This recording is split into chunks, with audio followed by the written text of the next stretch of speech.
Topic है कि गद्य और पद में क्या अंतर होता है। गद्य क्या होता है और पद क्या होता है।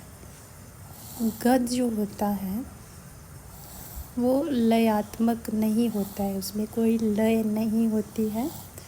और जो पद होता है वो लयात्मक होता है। हम इन्हें जो सुर के साथ गा सकते हैं, ठीक है।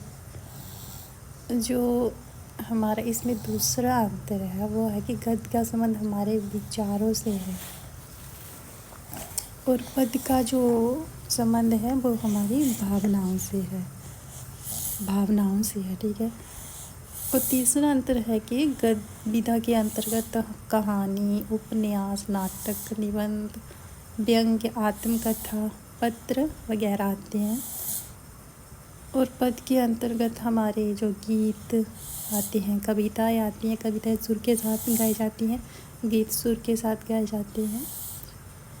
तो अगला है कि जो गद्य होता है उनमें अलंकार का प्रयोग नहीं होता और पद में अलंकार का प्रयोग होता है। पद को पढ़ना जो है, गद्य को पढ़ना जो काफ़ी आसान है और जो है पद की तुलना में गद्य जो है वो आसान होता है और पद जो है पढ़ना थोड़ा मुश्किल होता है। तो ये था गद्य और पद में अंतर।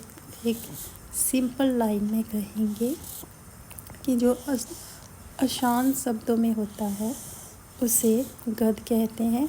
जो थोड़ा कठिन होता है, जिसमें छंदों का प्रयोग होता है, अलंकारों का प्रयोग होता है, जैसे कविताएं होगी, लयात्मक होती है, जैसे पद, जैसे मीरा के पद, कबीर के पद, ठीक है। उनको पढ़ना थोड़ा मुश्किल होता है ना।